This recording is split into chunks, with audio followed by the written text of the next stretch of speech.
Nothing in my hands. There is a very small question, but if you have ever stood in a place that feels completely foreign, it becomes heavy in your chest. If I start with nothing, is that enough? I asked myself that question one morning in California, standing in front of a tiny rented room, holding an old suitcase, my mind almost empty. My heart beating faster than usual. I didn't have much money. I didn't have connections. My English was familiar enough to recognize a few words, but speaking it only happened inside my head.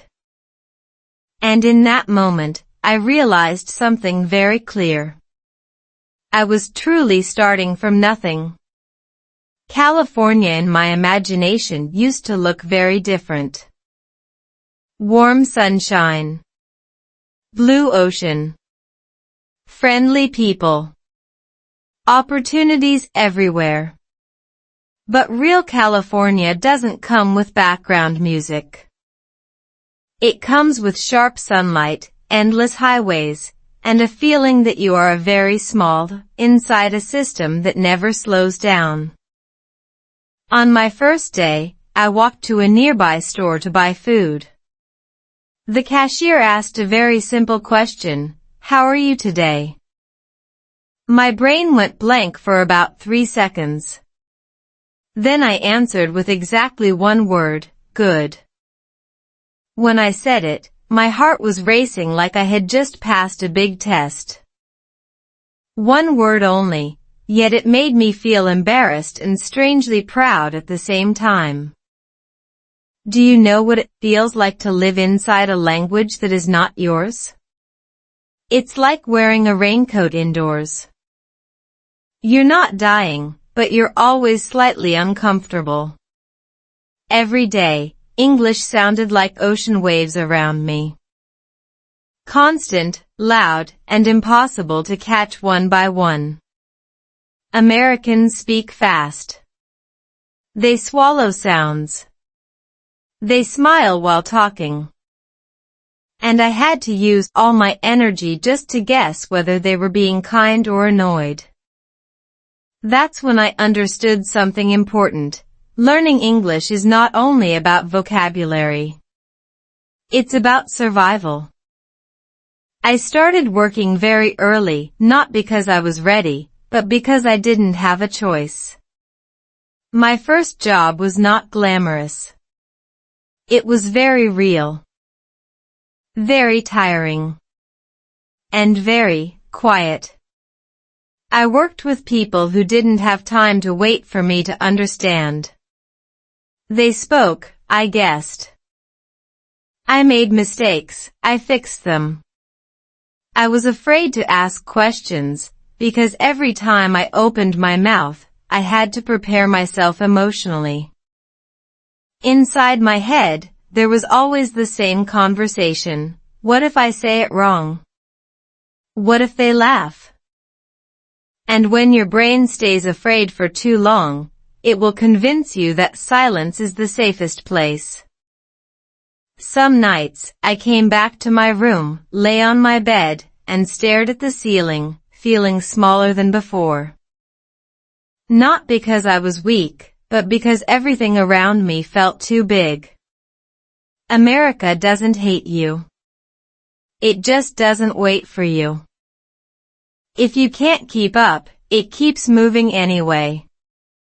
And during those quiet nights, I asked myself again, what if nothing is enough to begin? If I have nothing, is that really enough to start a new life? The strange thing is, during the time I felt like I had nothing, I was actually learning a lot. I learned how to observe. I learned how to listen to tone, not just words. I learned that when someone says it's okay, it doesn't always mean okay. I learned that Americans smile often, but that doesn't always mean closeness. And I learned something else too. Every single day I survived using English, even very broken English, my brain quietly recorded a small note. You did it. You might not notice this, but the human brain hates being forced when learning a language. When you are stressed, your memory closes its doors.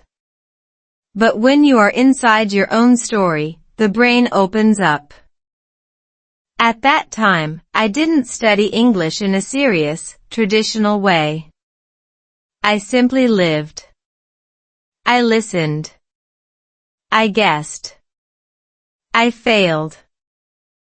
And slowly, very slowly, I began to understand a little more each day.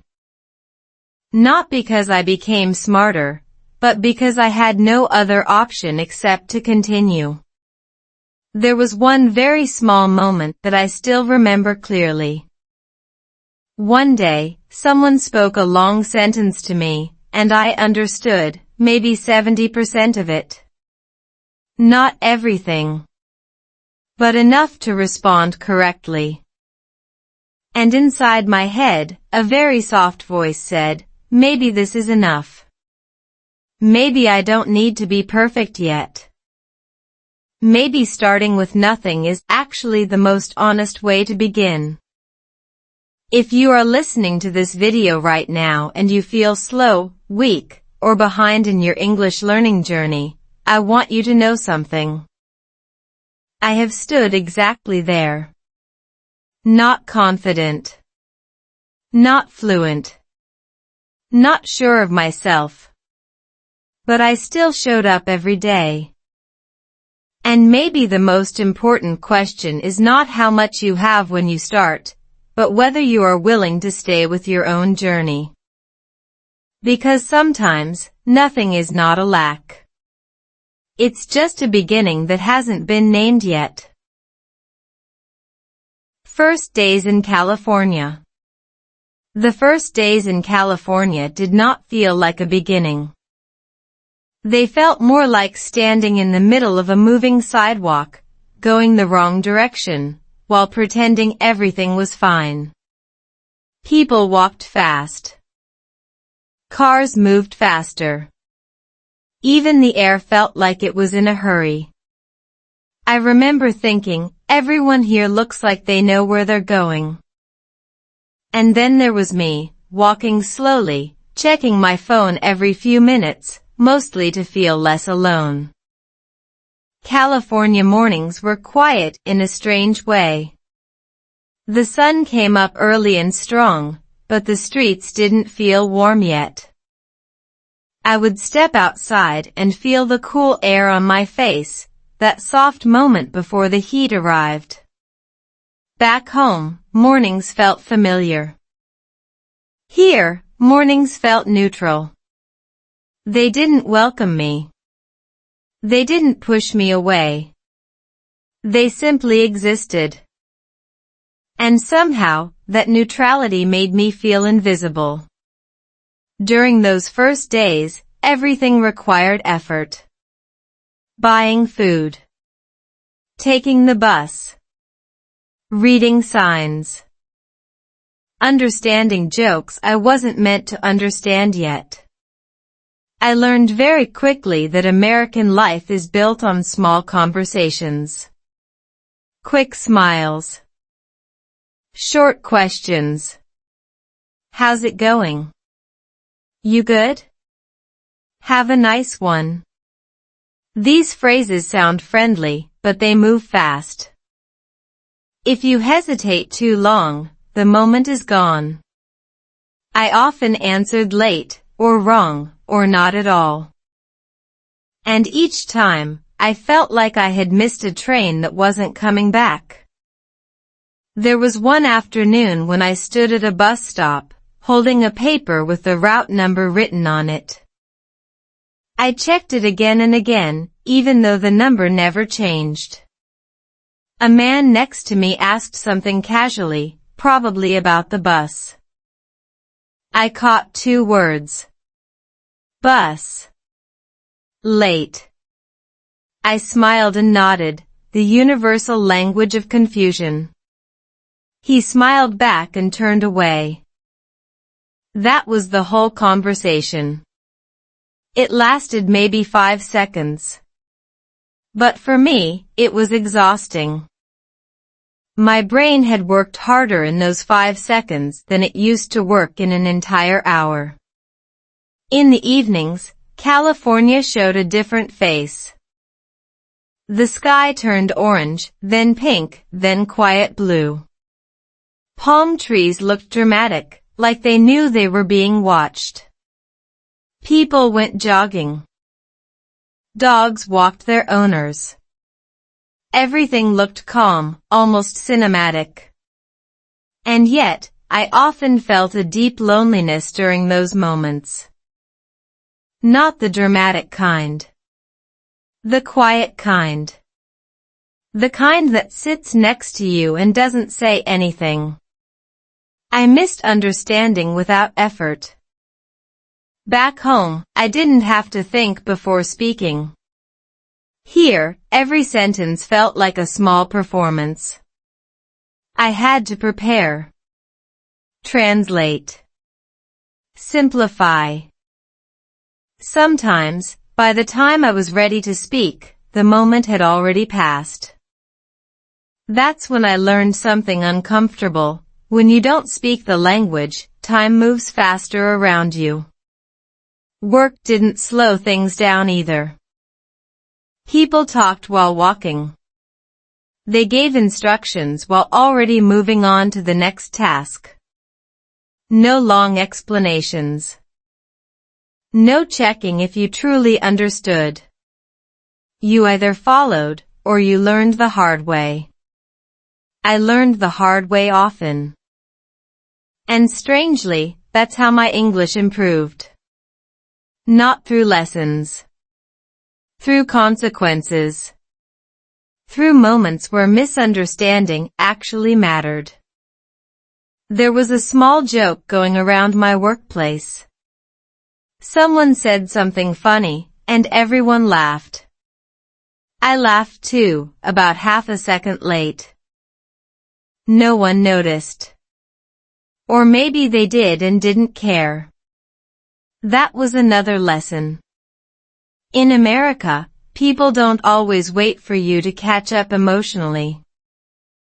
They assume you will, eventually. Or you won't. And life goes on either way. One night, after a long day, I sat on the edge of my bed and thought about that question again. What if nothing is enough to begin? I didn't ask it with fear this time. I asked it with curiosity. What if feeling lost was not a problem, but a phase? What if confusion was not a sign to quit, but a sign that my brain was adjusting? There is something almost funny about how the brain works in a new country. At first, it panics. Everything feels loud, fast, and unclear. Then, slowly, it starts to filter. You stop hearing everything. You start hearing patterns. Familiar sounds.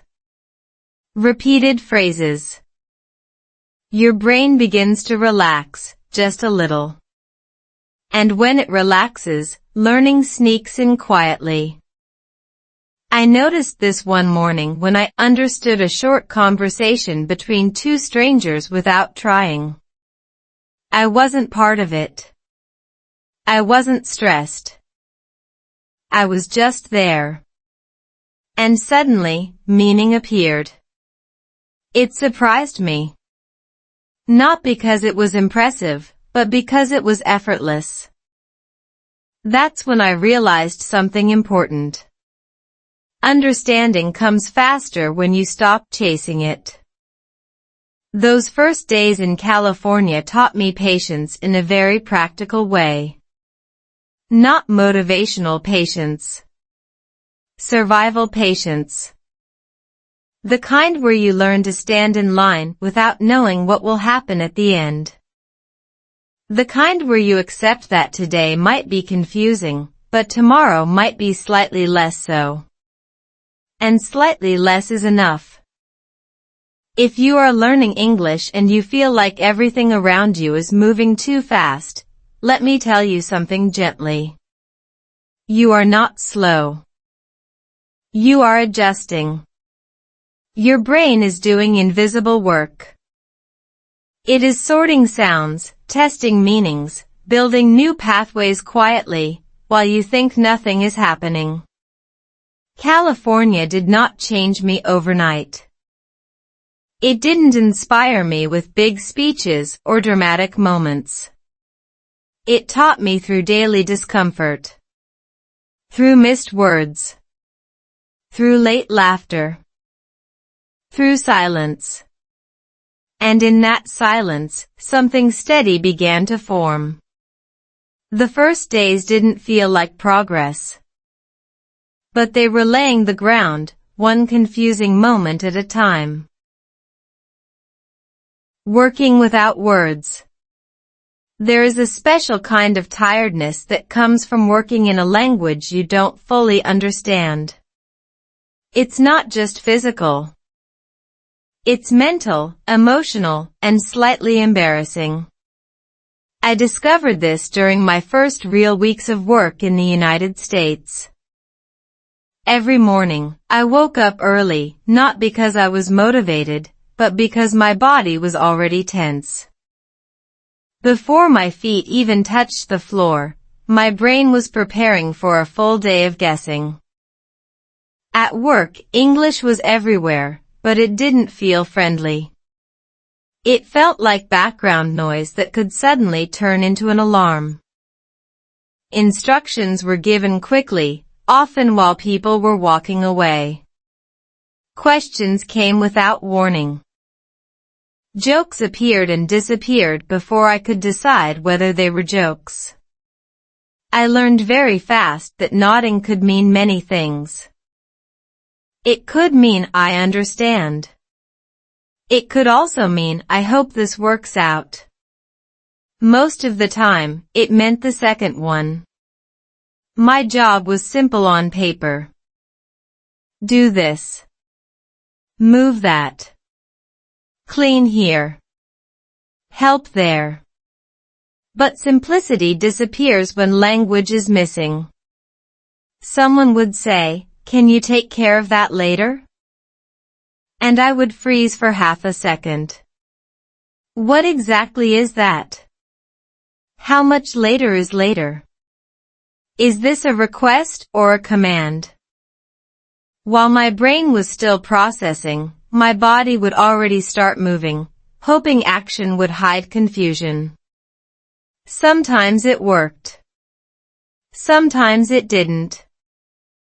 There were moments when I misunderstood things in very small, very human ways. One day, someone said, "You're good," and I stopped working, thinking I was done. They looked confused and repeated it louder. "No, you're good. Just keep going." That was the day I learned that "you're good" does not always mean stop. English, I realized, enjoys playing games with meaning. What surprised me most was how tired my brain became from listening. Not listening deeply. Just listening enough to survive. By lunchtime, my head felt heavy, like it had been running in the background non-stop. I didn't feel hungry. I felt quiet. I would sit there, chewing slowly, replaying conversations from the morning, wondering what I missed, what I misunderstood. What I should remember for next time. And yet, something strange was happening. Even though I felt lost, my body was learning. My ears started recognizing patterns before my mind understood them. I could predict when someone was about to ask me to do something, just from their tone. I could tell when a sentence was ending, even if I didn't know the last word. It was like learning to dance by watching feet, not faces. There was a kind coworker who spoke to me slowly, but not loudly. That mattered. Loud English doesn't help. Clear English does. He used simple sentences, natural ones. Take this. Put it there. We're done. I noticed that when language was simple and real, my fear relaxed. And when fear relaxed, memory appeared. The brain is funny like that. It hides when you chase it. It shows up when you stop forcing. One afternoon, something small but important happened. I was given a task without much explanation. Normally, I would panic internally. This time, I listened, nodded, and started. Halfway through, I realized I was doing it correctly. No guessing. No fixing later. Just doing. I felt a quiet satisfaction, like finding your way home without using a map. Nobody clapped. Nobody noticed. But inside, something shifted. Of course, not every day was like that. There were still mistakes. Still awkward moments. Once, I answered yes to a question that really needed a no. I realized too late. We laughed about it later, but at the moment, my face burned. Humor, I learned, is another language. When you can laugh at yourself, people relax. When people relax, communication gets easier. Working without words taught me humility. It taught me to listen more than speak.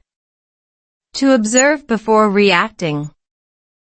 To accept that sounding stupid is sometimes part of sounding human. I stopped trying to be impressive. I focused on being clear. Short sentences. Simple words. Honest reactions. Slowly, my English stopped being something I performed and became something I used. There is also something very American about work culture that surprised me. People respect effort, not perfection. If you show up, try, and don't pretend to know everything, they usually meet you halfway. Not always, but often enough to keep going. I learned that saying, "I don't understand," is better than pretending. And saying it calmly is even better. At night, when I came home, I didn't open textbooks. I replayed moments. Real moments. Real sentences. I remembered how something was said, not how it was spelled. My English grew out of repetition, not rules. Out of embarrassment, not exams. And somehow, that made it stick. If you are trying to learn English and you feel exhausted just from listening, let me say this clearly. That tiredness is not weakness. It is effort.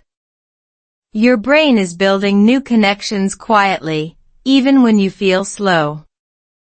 Especially when you feel slow. Progress often hides behind discomfort.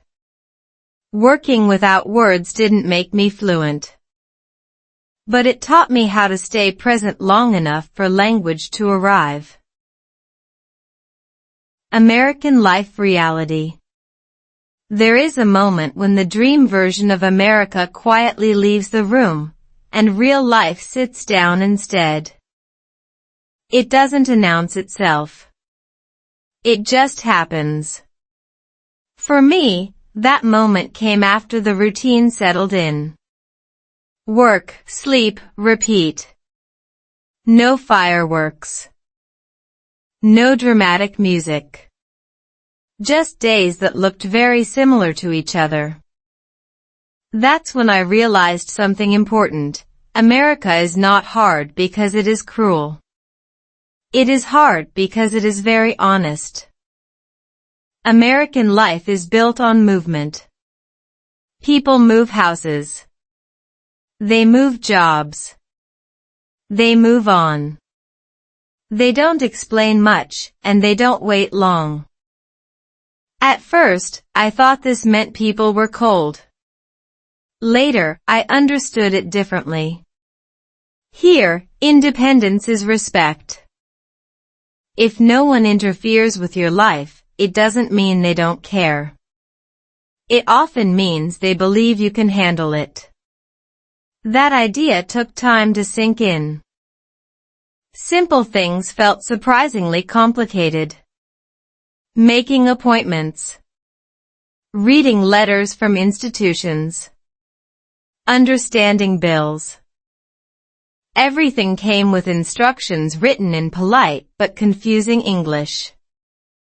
Words like do, notice, statement, and balance started to appear everywhere. I learned that in America, paperwork is a quiet language of power. You don't have to speak much, but you have to understand what is written. Missing one sentence could cost you money, time, or peace of mind. I remember opening a letter one afternoon and reading it 3 times without fully understanding it. My heart started racing, even though nothing bad had happened yet. That's another strange thing about living in a foreign language. Confusion feels urgent, even when it's not. The brain treats uncertainty like danger. Over time, I learned to slow down. Read again. Look for keywords. Breathe. Panic never helped comprehension. Social life in America also surprised me. People are friendly, but boundaries are strong. You can talk about the weather, work, or traffic for a long time, but personal stories take patience. At first, I mistook politeness for closeness. Someone would smile, ask how I was, and I would think we were becoming friends. Then weeks would pass without another conversation. It wasn't rejection. It was normal. Friendship here is intentional, not automatic. There was a kind of humor I had to learn as well. American humor is often dry, quick, and subtle. Sarcasm hides behind a straight face. Complaints sound like jokes. Jokes sound like compliments. I laughed late many times. Sometimes on purpose, just to belong. Sometimes accidentally, at the wrong moment. Those were uncomfortable seconds, but they passed. Everything passes if you stay long enough. Food was another quiet teacher. Eating alone in public felt strange at first. Back home, meals were social. Here, people eat quickly, sometimes standing, sometimes alone, often while doing something else. I learned to sit by myself without feeling awkward. I learned that being alone does not always mean being lonely. Sometimes, it just means being between connections. One thing I slowly admired about American life was how practical it is. Feelings are important, but actions matter more. If you say you will do something, you do it. If you can't, you say it directly. This directness felt sharp at first, almost rude. But over time, it felt clean. Less guessing. Less hidden meaning. English, in this environment, started to feel less emotional and more functional. That helped my learning more than any class. There were days when I missed emotional softness. Days when I wanted someone to ask deeper questions, to notice my silence. But I also learned something valuable. No one here was responsible for my comfort except me. That idea was heavy, but freeing. It pushed me to speak more, even when my English was imperfect. To ask. To clarify. To exist out loud. Work culture reinforced this lesson. Feedback was direct. Praise was short. Criticism was calm. At first, I took everything personally. Then I learned to separate words from identity. A mistake was not a judgment of who I was. It was information.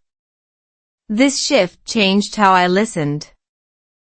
English stopped feeling like an attack and started feeling like data. My listening improved because I stopped attaching emotion to every sentence. When someone spoke quickly, I didn't panic. I caught what I could and let the rest go. Strangely, when I stopped trying to understand everything, I understood more. The brain relaxes when it feels safe. Safety comes from acceptance, not control. One evening, after a long day, I walked through a quiet neighborhood. Lights were on inside houses. Curtains half closed. Families eating dinner. Someone practicing piano.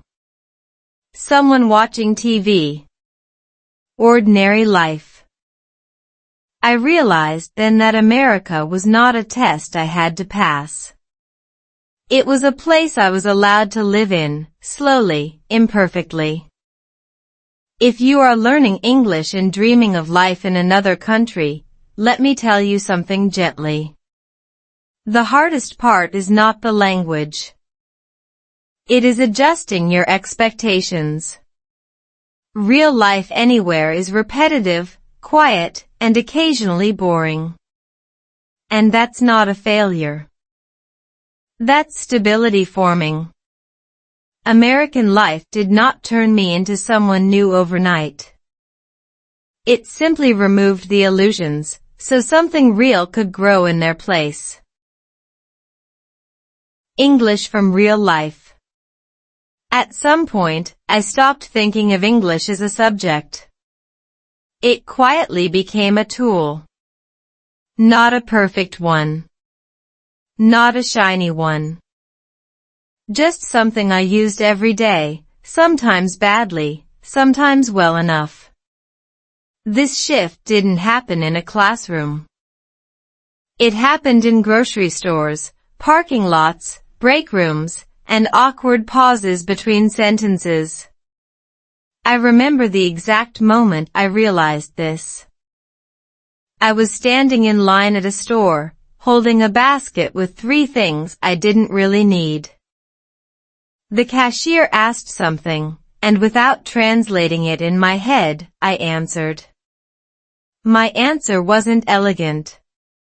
It wasn't grammatically impressive. But it fit the moment. And the moment moved on. No correction. No confusion. Just flow. That's when it hit me. Oh. This is English too. Before that, I thought learning English meant waiting until I was ready. Until I knew enough words. Enough rules. Enough confidence. Real life didn't care. Real life asked questions anyway. Real life kept coming. And slowly, I learned that English in daily life is not about being right. It's about being understood enough. I learned English through repetition, not memorization. The same phrases appeared again and again, like background music. Have a good one. You're all set. Let me know. At first, they sounded meaningless. Then one day, they didn't. Meaning arrived quietly, without asking permission. That's the strange beauty of real-life learning. It sneaks in when you're busy surviving. There were moments when I laughed at how simple my English became. Short sentences. Basic words. No decoration. I don't know. I need help. Can you repeat? At first, I felt embarrassed by how small my language sounded.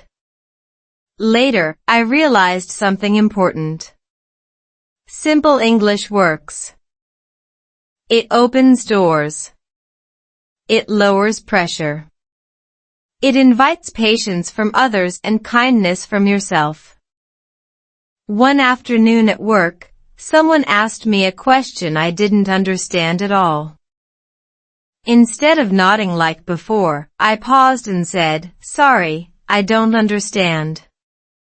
My voice was calm. My heart wasn't racing. They repeated it, slower. That small moment changed everything. Not because my English improved instantly, but because my relationship with English did. I stopped hiding behind silence. I also noticed how much English lives in tone, not just words. A sentence can be friendly or sharp depending on how it's said. I learned to listen for softness, not perfection. I learned that understanding 60% with the right tone is often better than understanding 100% with fear. Communication is emotional before it is linguistic. American life helped with this more than I expected. People are practical. They want things done. If communication works, they move on. They don't stop to analyze your grammar. They don't grade your accent. This practicality removed a lot of pressure. It gave me permission to be imperfect and present at the same time. At home, I didn't study English the traditional way. I replayed real conversations in my head. I remembered how someone said something, not what rule they followed. I noticed patterns. The same structures. The same rhythm. English started to feel like a song I was slowly learning, not a puzzle I had to solve.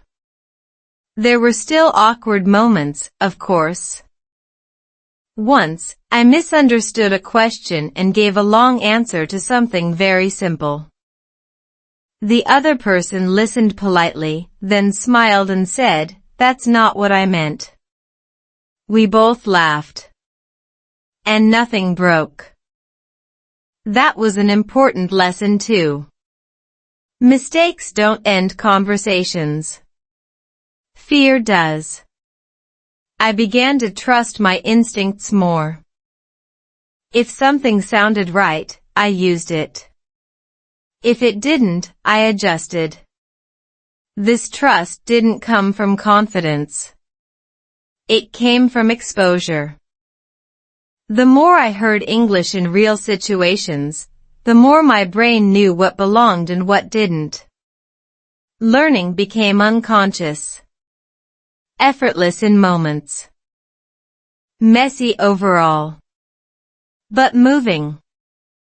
There is a science behind this, even if it feels emotional. The brain learns language best when it feels safe and engaged. Not when it's stressed and judged. Real life gave me context. Context gave me meaning. Meaning gave my brain something to hold on to. That's why random vocabulary lists never stayed, but one sentence said at the right time stayed forever. If you are trying to learn English and you feel like textbooks are not helping, this might be why. Language is not information. It's experience. It sticks when it matters. When you need it. when it helps you move through the world. I didn't become fluent quickly. I didn't sound impressive. But I became functional. And functional is powerful. Functional means you can ask for help. You can say no. You can express something small but real. From there, everything grows. English from real life didn't make me smarter. It made me braver. And sometimes, bravery is the best teacher you'll ever have. Love in broken English. Love did not arrive in my life with a clear sentence. It arrived with pauses, half-finished thoughts, and a lot of guessing. In many ways, it felt exactly like my English at that time. Broken, simple, sometimes confusing, but surprisingly honest. I didn't plan to fall in love in the United States. I was busy surviving. Busy working. Busy translating the world in my head. Love felt like an extra language I wasn't ready to learn. We met in a very ordinary way. No movie scene. No dramatic moment. Just two people sharing space, talking slowly, smiling a little too much to cover uncertainty. My English was basic. Her patience was not. That difference mattered. Our conversations were short, sometimes awkward, often funny without meaning to be. I searched for words. She waited.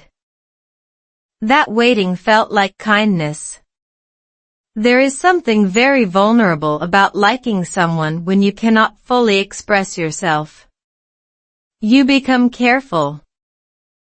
You choose simple sentences. I like this. I don't know. I feel tired. Big emotions trapped inside small words. Sometimes I wanted to explain something deeply, but all I could say was, "It's hard to explain."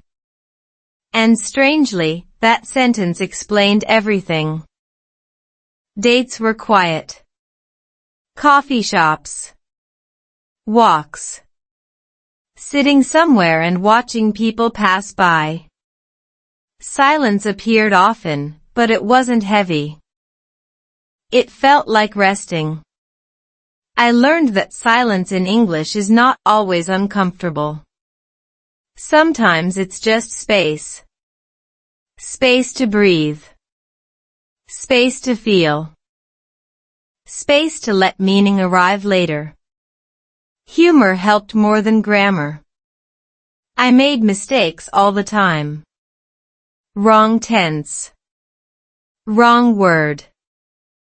Once, I tried to say something romantic and accidentally said something very practical. We laughed so hard that the moment changed, but it didn't disappear. It softened. That's when I realized something important. Perfection is not attractive. Presence is. In American culture, dating felt different from what I knew. People are open, but careful. Direct, but guarded.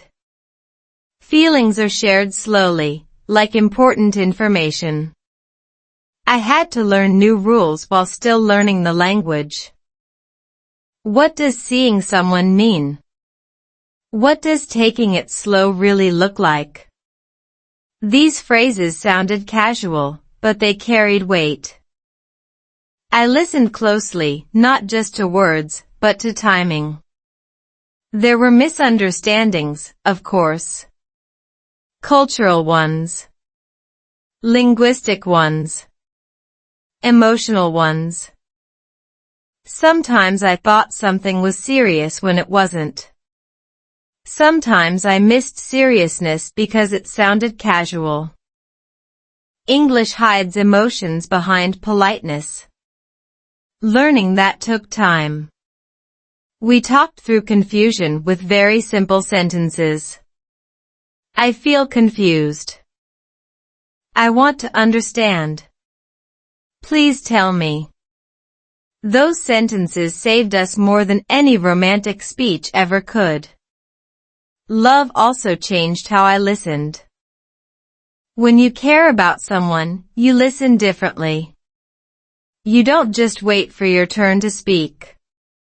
You pay attention to tone, to pauses, to what is not said. This kind of listening helped my English more than any lesson. My brain became focused, not stressed. It wanted to understand because understanding mattered. There were moments when I felt frustrated with myself. I had emotions I couldn't express clearly. I knew what I felt, but not how to say it. That gap hurt. But it also taught me patience. Real communication is not about saying everything perfectly. It's about staying in the conversation long enough for meaning to catch up. I remember one evening when we talked about fears. I spoke slowly, choosing each word carefully, like stepping on stones across a river. I said, sometimes I feel small here. It wasn't the full truth. But it was enough truth. She understood. Her response was simple too. You're not alone. Those 3 words stayed with me. Simple English. Deep meaning. Love made English emotional for me in a new way. Before, English was about survival. Work. Tasks. Instructions. Now it carried warmth. Jokes. Arguments. Apologies. Silence. English became part of my inner life, not just my outer one. That changed everything. There were conflicts. Of course there were. Different backgrounds. Different expectations. Different ways of expressing feelings. Sometimes we argued about small things that were actually big things. Language made everything louder. Softer. Slower. Faster. We learned to pause. To ask, what do you mean, instead of assuming. That habit helped both our relationship and my English. Science says emotions help memory. I believe that. The English I learned through love stayed with me longer. Words connected to feelings don't disappear easily. They attach themselves to moments. A look. A laugh. A quiet night. That's why learning through life works. It gives language a place to live. If you are learning English and feel disconnected, here is something gentle to consider. Language grows faster when it matters. When it connects you to people, not just goals. You don't need perfect sentences to build real relationships. You need honesty. And honesty often sounds simple. Love in broken English did not fix my life. But it made my English human. And sometimes, being human is the most fluent thing you can be. When love meets real American life. By the time we reached this part of the journey, life in America no longer felt new. It felt real. Heavy. Ordinary in a way that can slowly change you. This was the stage where dreams stopped being shiny ideas and became daily routines. Bills. Schedules. Work stress. Small disappointments. Quiet victories no one claps for. This is the part of the American story people rarely post online. I was working more hours by then. Not because I loved the job, but because stability had a price. In America, time often equals money. And money often equals peace of mind. At least, that's what I told myself. Some days, I left home before sunrise and came back when the sky was already dark. The country of opportunity also runs on exhaustion. Our relationship changed shape during this time. Not dramatically. Slowly. The way rivers change rocks. You don't notice it day by day. Only one morning, you realize something feels different. Not worse. Just heavier. We talked less. Not because we didn't care, but because we were tired. Real tired. American tired. The kind where even emotions feel like tasks on a to-do list. "We'll talk later" became a common phrase. Later sometimes never came. I noticed something interesting about myself. My English became more automatic, but my emotions became quieter. I could explain work problems easily, but I struggled to explain how I felt. In my head, feelings didn't come with grammar. They came with weight. In American culture, especially adult life, there is a strong belief in handling your own stuff. You don't complain too much. You don't lean too heavily on others. Independence is respected. But sometimes, independence can quietly turn into isolation. One evening, after a long shift, I sat in the car for a few minutes before going inside. The engine was off. The parking lot was silent. I didn't feel sad exactly. I felt empty. And that scared me more. Emptiness has no clear shape. You don't know how to fix it.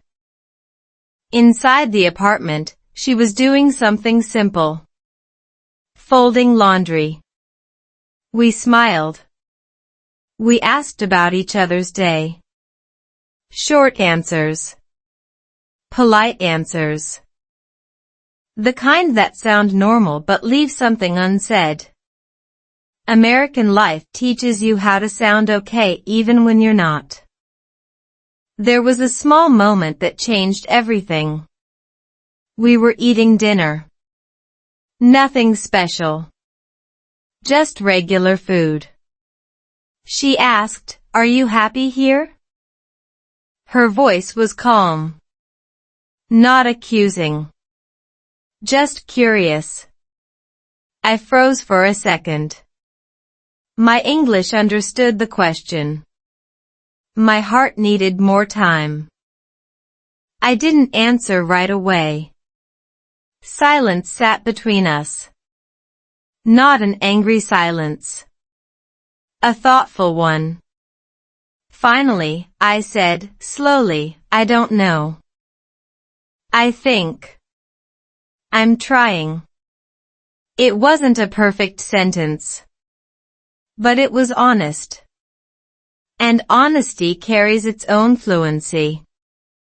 That night, we talked longer than we had in weeks.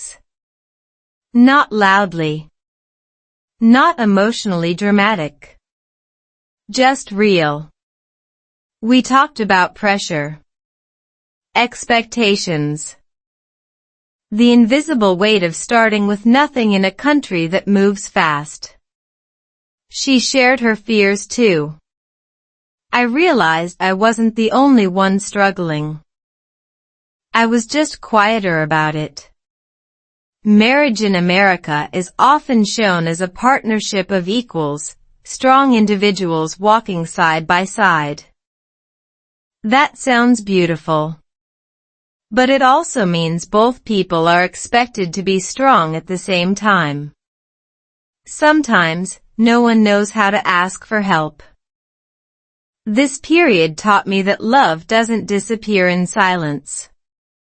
It hides. It waits for space to breathe again. We began creating small rituals. Not big romantic gestures. Simple ones. 10 minutes of talking without phones. Short walks after dinner. Coffee together on mornings off. My English listening improved during these quiet moments. When the environment is calm, your brain relaxes. When your brain relaxes, language flows in naturally. I didn't force myself to learn. I absorbed. That's how real fluency grows. Work continued to be challenging. American workplaces value efficiency, speed, and confidence. Sometimes, confidence matters more than accuracy. I learned to speak up even when my sentences weren't perfect. Silence doesn't get promoted. Effort does. There was humor too. One day, I confidently used the wrong word in a meeting. Everyone paused. Then laughed kindly. I laughed too. In that moment, I understood something important. In America, mistakes are often forgiven if you show effort. Fear holds you back more than errors. At home, we learn to name our exhaustion. Instead of saying I'm fine, we started saying I'm tired or I need quiet. Clear language reduced misunderstandings. Simple English. Powerful results. This phase of life wasn't exciting. But it was honest. And honesty builds roots. Roots matter more than speed. Trees that grow too fast fall easily. Trees that grow slowly survive storms. If you're watching this and living a similar life, hear this clearly. Feeling lost doesn't mean you chose wrong. It often means you chose something real. Growth rarely feels like progress while it's happening. I started with nothing in California. And I learned that nothing is not empty. It's space. Space to build. Space to learn. Space to become someone stronger than you were before. Sometimes, nothing really is enough to begin. Learning to breathe in a fast country. By this point in the journey, I wasn't shocked by America anymore. I wasn't lost in translation every day. What surprised me now was something quieter. How little space there was to breathe. America moves fast. Not just on highways or in cities, but inside people's heads. Goals stack on top of goals. Productivity becomes a personality. Rest feels earned, not natural. I didn't notice it at first. I adapted. I always do. But adapting without resting slowly drains you. My days started blending together. Wake up. Work. Commute. Eat. Sleep. Repeat. I could do all of it in English now. I could joke at work. I could complain politely. I could sound American enough. But inside, something felt thin, like air at high altitude. I realized I had stopped being curious. About people. About places. Even about myself. Curiosity takes energy, and I was saving mine just to function. That scared me. Curiosity is how I learned English in the first place. Without it, everything becomes mechanical. One weekend, we didn't have plans. No errands. No social obligations. Just empty time. At first, that made me uncomfortable. Empty time feels suspicious in America. Like you forgot something important. But we stayed home. We made coffee slowly. No rushing. We sat near the window. The light came in softly. That moment felt illegal somehow. Like we were cheating the system. And yet, it felt right. She noticed it too. She said, half joking, "We're really bad at doing nothing." We laughed. It was true. Doing nothing felt like a skill we had lost. That weekend became a small turning point. Not dramatic. But meaningful. We started protecting slow time. Not every day. But intentionally. A walk without destination. A meal without screens.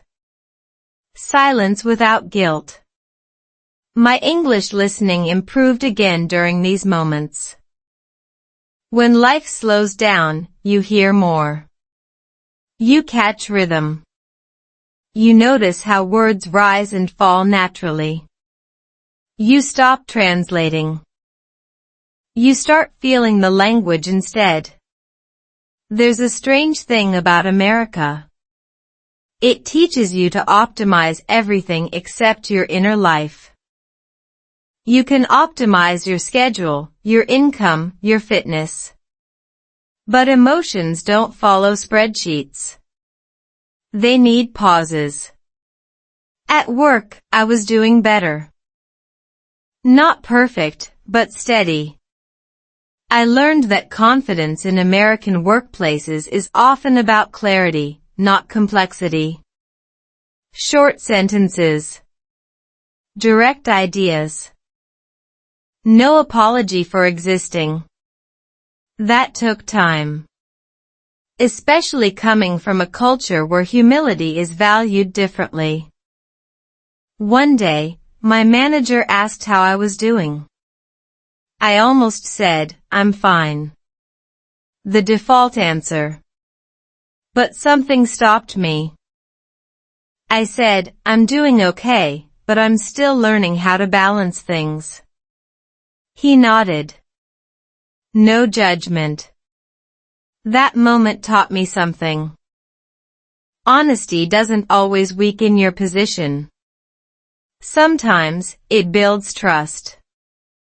At home, marriage felt calmer. Not perfect. But grounded. We argued less, not because problems disappeared, but because we learned how to pause before reacting. Pausing is a powerful skill in any language. We also learned to laugh at ourselves more. About our accents. About our mistakes. About our early days. Humor became softer, warmer. Not sarcastic. Shared. There was a night when we were watching TV, and a character said something fast, very American. I didn't fully understand it. I paused the show. She explained. Slowly. Patiently. No rush. That moment meant more to me than perfect grammar ever could. Learning English unconsciously happens when you feel safe. Safe to ask. Safe to pause. Safe to not know. Fear speeds you up. Safety slows you down. And slowing down is where understanding lives. I began journaling again. Short entries. Simple English. Not to be correct. Just to be real. Writing helped me notice patterns in my thoughts. Many of them were borrowed from the environment. Hurry. Comparison. Pressure. Naming them reduced their power. Living in America taught me ambition. But slowing down taught me direction. Without direction, ambition just burns fuel. If you're listening to this story to learn English, let this part sink in. You don't need to rush your fluency. Fluency grows when you allow yourself to be present. When you listen without panic. When you speak without apologizing for every word. I started with nothing in California. Then I learned how to survive. Then how to work. Then how to love under pressure. Now, I was learning something harder. How to breathe. Breathing doesn't show up on resumes. It doesn't get likes. But without it, everything else collapses. America taught me how fast I could run. Life taught me why I shouldn't always sprint. And somewhere between those lessons, my English stopped being something I studied and became something I lived. That's when I knew I was no longer just staying in America. I was finally arriving.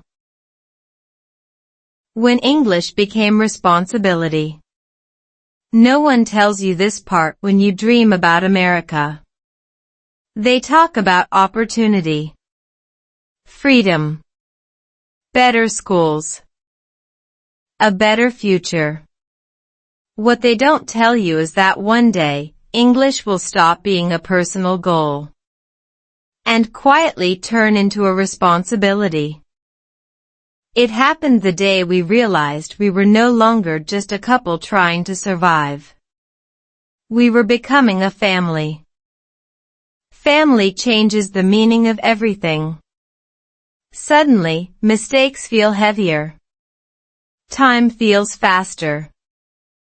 And language stops being about self-expression and starts being about protection.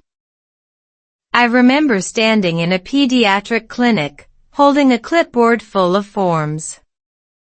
Medical history. Insurance details. Emergency contacts. All in English. All important. This wasn't small talk anymore. This was real life with consequences. I read every line slowly. Carefully. Not because my English was bad, but because the stakes were high. When it's just you, misunderstanding is inconvenient. When it's your child, misunderstanding feels dangerous. That was the moment English became serious in a new way. At home, the house got louder. Not chaotic, just alive. Toys. Music. Small conversations that didn't exist before. We spoke a mix of languages. Some sentences started in one language and ended in another. It wasn't clean, but it was honest. Raising children in America teaches you about culture faster than any textbook. You learn what schools value. How teachers communicate. How other parents talk to their kids in public spaces. American parenting is expressive. Encouraging. Very verbal. Praise comes easily. Questions are welcomed. Children are taught early to explain themselves. That meant English had to become softer for me. Not just functional. Emotional. I had to learn how to comfort, not just communicate. Saying it's okay in English sounds simple. But meaning it, feeling it, delivering it with the right tone. That takes time. There were moments I felt behind. Other parents spoke effortlessly. Joked with teachers. Used words I'd never practiced. I smiled. I listened. I learned. Listening became my greatest tool again. Not the kind of listening where you wait to respond, but the kind where you let the language wash over you. Children repeat what they hear. That made me more careful with words. More patient. More intentional. At work, my motivation changed too. I wasn't just working for progress anymore. I was working for stability. Stability is underrated. It's not flashy, but it gives you room to grow. I became more consistent, less dramatic. I didn't chase every opportunity. I chose the ones that aligned with family life. That's another quiet lesson America teaches you. You can do everything, but you shouldn't. Marriage evolved again during this phase. Less romance, more teamwork. Less dreaming out loud, more planning quietly. We disagreed sometimes. About education. About values.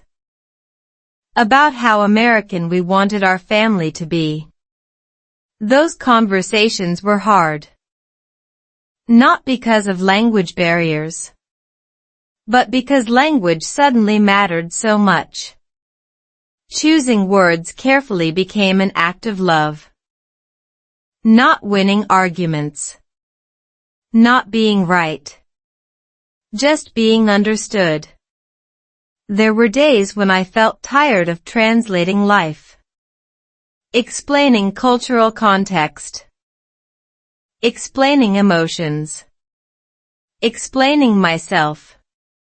On those days, silence helped. Not avoidance, arrest. I learned that fluency doesn't mean talking all the time. It means knowing when words are needed. And when presence is enough. My English improved in unexpected ways during this stage. Not through study, but through repetition, care, and necessity. School emails. Doctor appointments. Parent-teacher meetings. Everyday responsibilities polished my language more than any course. Slowly, I noticed something surprising. I wasn't thinking about English anymore. I was thinking about people. That's when you know a language has settled into your life. If you're listening to this to practice English, remember this part. Your progress might feel slow because life is heavy. That's normal. Language grows with responsibility. With love. With care. I started with nothing in California. Then I learned how to survive. Then how to work. Then how to breathe. Now I was learning how to carry others. And that kind of learning doesn't rush you. It grounds you. English was no longer just a skill. It was part of how I showed up for my family. And for the first time, that felt like more than enough. Slow English, quiet healing. There was a time when I thought learning English meant pushing harder. More vocabulary. More videos. More pressure. I treated my brain like a machine that just needed better instructions. But life in America slowly corrected me. By the time I reached this stage, I was tired of forcing progress. Not quitting, just tired of fighting myself. That's when English started changing again. Quietly. It happened in ordinary moments. Standing in line at the grocery store. Folding laundry at night. Driving the same road to work, again and again. I stopped trying to learn. I started letting the language exist around me. English became background music. Not loud. Not demanding. Just there. I noticed how Americans speak when they're not performing. At home. With family. With close friends. Sentences were shorter. Words were simpler. Pauses were normal. No one spoke like a textbook. That realization was strangely comforting. I began choosing slower content. Long podcasts. Calm storytelling videos. Voices that didn't rush. I listened while doing nothing important. No notes. No repetition. Just listening. At first, it felt unproductive. My old habits protested. But something deeper was happening. My brain relaxed. Science actually supports this. When you're stressed, your brain prioritizes survival, not learning. Language acquisition needs safety. It needs space. I didn't know the science then. I just felt the difference. My listening improved without effort. I caught meaning, not words. Emotion, not grammar. Speaking changed too. I stopped editing myself mid-sentence. I accepted small mistakes. I focused on connection. People responded better. Not because my English was perfect, but because it was human. At home, this slow approach affected everything. Conversations became gentler. Less defensive. More curious. Marriage, especially, benefited from slower language. When you choose simple words, you choose honesty. When you slow down, you listen better. We started sharing stories again. Not plans. Not problems. Stories. About our early days. Our misunderstandings. Our small wins. Sometimes we laughed so hard we forgot which language we started in. That's healing. America doesn't teach you slowness. You have to reclaim it yourself. I reclaimed it through routine. Morning coffee without scrolling. Evening walks without destination. Music without lyrics. English slipped into those spaces naturally. I also changed how I spoke to myself. Less judgment. Less, you should be better by now.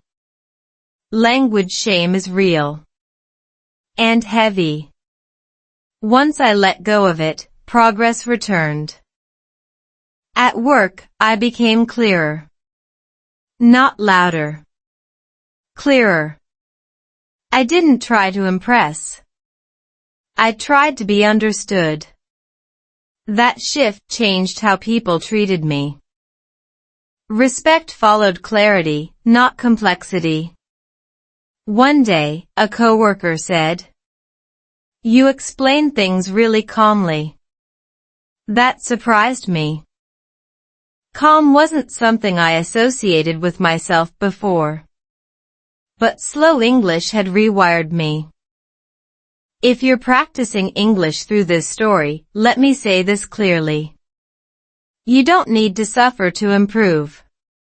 You don't need to overwhelm yourself. Language sticks when your nervous system is calm. Speak slower. Listen longer. Allow silence. Silence is not failure. It's processing. I started with nothing in California. Then survival. Then work. Then family. Now came healing. Not dramatic healing. Quiet healing. The kind that doesn't announce itself. The kind that just lets you breathe. English stopped being something I chased. It became something that walked beside me. Some days ahead. Some days behind. Always present. And that's when I realized something important. Nothing is enough to begin. But slowness is enough to continue. You don't arrive at fluency. You settle into it. Gently. Patiently. In your own time. When nothing became enough. For a long time, I believed nothing was a problem to solve. Something embarrassing. Something temporary I needed to escape as fast as possible. I came to California carrying that belief like extra luggage. Heavy. Unnecessary. But I didn't know how to drop it. In America, nothing feels unacceptable. You're supposed to arrive with a plan. With confidence. With a story that sounds intentional. I had none of that. I had gaps. Pauses. Long moments where I didn't know what came next. At first, I tried to hide those moments. I filled them with noise. With work. With self-improvement content. I told myself I was building. But really, I was avoiding stillness. Stillness makes questions louder. It took years before I understood that nothing wasn't empty. It was unstructured. And unstructured space is where life actually happens. I started noticing this during conversations. When someone asked about my journey, I stopped rushing to make it impressive. I told the truth instead. I started with nothing. Pause. I didn't know what I was doing. Another pause. Something strange happened when I said that out loud. People leaned in. Not away. Americans respect confidence, yes. But they also respect honesty. Especially the quiet kind. The kind that doesn't ask for pity. The kind that doesn't need applause. Just acknowledgement. Around this time, I stopped comparing timelines. I used to measure myself against others constantly. Who moved faster? Who earned more? Who sounded more fluent? Comparison is exhausting in any language. Letting go of it freed energy I didn't know I had. At home, we talked about this shift. How our early years were messy. Unclear. Emotionally loud. And yet, those were the years that built us. Not the promotions. Not the paperwork. Not the milestones people celebrate. The uncertainty did the real work. Marriage teaches you this lesson fast. You don't grow through comfort. You grow through misunderstanding, repair, and patience.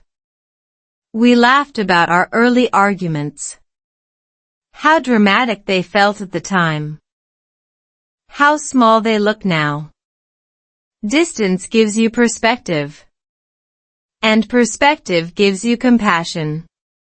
For yourself, too. My English reflected this internal shift. I stopped trying to sound advanced. I used simpler words. Clearer sentences. And ironically, people understood me better. There's a myth that fluency means complexity. It doesn't. Fluency means precision. Knowing what matters. Leaving the rest out. Nothing taught me that. Because when you have nothing, you can't hide behind decoration. You speak plainly. You listen carefully. I noticed my accent less. Not because it disappeared, but because I stopped fighting it. An accent is proof of effort, of movement, of courage. I used to apologize for it. Now I don't. One evening, while cleaning the kitchen, I caught myself thinking in English. Not translating. Not checking grammar. Just thinking. That moment felt quiet and complete. No celebration. No announcement. Just a sense of arrival that didn't need witnesses. I realized then that my journey wasn't about becoming American. Or perfecting English. It was about becoming settled. Settled in my body. In my voice. In my pace. America didn't give me everything. It gave me contrast. It showed me who I am under pressure. Who I become when stripped of familiarity. Nothing forced me to build from truth, not image. If you're listening to this and you feel behind, or unprepared, or invisible, let me tell you something gently. Nothing is not a failure. Nothing is a foundation. It gives you flexibility. It gives you room to listen. It gives you permission to grow slowly. I started with nothing in California. And for a long time, that scared me. Now, I see it differently. Nothing was enough to begin. Enough to learn. Enough to love. Enough to stay. And that realization didn't make me louder. It made me steady. A quiet ending, a real beginning. People often expect endings to be loud. A big achievement. A clear victory. A moment where everything finally makes sense. This ending wasn't like that. It arrived quietly, on an ordinary day, doing ordinary things. I was driving through a familiar street in California. Same traffic lights. Same stores. Same sky that once felt foreign and too wide. Nothing special happened. And that's what made it special. I realized I wasn't trying to prove anything anymore. Not my English. Not my worth. Not my place. I was just living. That's how I knew the journey had changed shape. In the beginning, America felt like a test. Every conversation felt like an exam. Every mistake felt permanent. I measured myself constantly. Against coworkers. Against neighbors. Against an imaginary version of who I thought I should be. Now, I didn't. I still made mistakes. I still misunderstood things sometimes. But I no longer turned those moments into evidence against myself. They were just moments. At home, life was simple in the best way. Shared routines. Quiet evenings. Small conversations that didn't need big words. Marriage felt less like survival and more like companionship. Not perfect. But honest. We knew each other's rhythms now. When to speak. When to stay quiet. When a joke could soften a hard day. Love matured here. Not the dramatic kind. The dependable kind. The kind that survives misunderstandings, immigration stress, cultural gaps, and long days. English became the background of all this. Not the focus. I spoke it to solve problems. To show care. To exist in the world without fear. Sometimes I thought back to the person I was when I arrived. So tense. So alert. So afraid of being exposed. I wish I could tell that version of myself something simple. You're not late. You're not broken. You're just early in the process. Learning English didn't change my life because of vocabulary. It changed my life because it forced me to listen. To people. To culture. To myself. Listening taught me patience. Patience taught me clarity. Clarity taught me confidence. Not loud confidence. Quiet confidence. The kind that doesn't rush. The kind that doesn't compete. If you're listening to this story to practice English, let this final part land softly. You don't need a perfect accent. You don't need fast responses. You don't need to sound like anyone else. You need time. You need exposure. You need kindness toward yourself.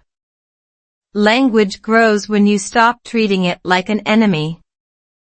I started with nothing in California. No plan that survived reality. No clear direction. What I had was space. Space to fail. Space to learn. Space to become someone new without erasing who I was. Nothing was enough to begin. Enough to move forward. Enough to build a life that feels real. This story doesn't end with wealth or fame. It ends with something quieter. Belonging. Not because America accepted me, but because I stopped asking for permission to exist here. English didn't make me someone else. It gave me another way to be myself. And that's the kind of ending that doesn't really end. It continues in daily conversations. In small choices. In calm confidence. So if you're still at the beginning, confused, tired, unsure, stay. Listen slowly. Speak gently. Let the language meet you where you are. That's how real progress happens. That's how stories like this begin. I started with nothing in California. No perfect English. No clear map. No guarantee that this story would ever make sense. And maybe that's the point. Maybe nothing is not the problem we think it is. Maybe nothing is the quiet space where real change begins. Where language grows naturally, where love survives pressure. Where you slowly become someone you trust. If you're listening to this while feeling stuck, tired, or behind, let this be your reminder: you don't need to rush your English. You don't need to force confidence, you don't need to sound like anyone else. You just need to stay. Stay with the language. Stay with the story. Stay with yourself. This channel is not about perfect grammar. It's about real English, real life in America. Real emotions, real marriage, real struggles. Told slowly, honestly, and humanly. If this story made you feel understood, if it helped you relax while listening to English, or if it reminded you that nothing can still be enough to begin, subscribe to the channel so you don't miss the next chapter. Like the video to help this story reach someone who needs it. Leave a comment and tell me where you're listening from, your journey matters too. More real English stories are coming. More quiet strength. More healing through language. And maybe, in the next video, you'll hear a part of your own story hiding inside mine.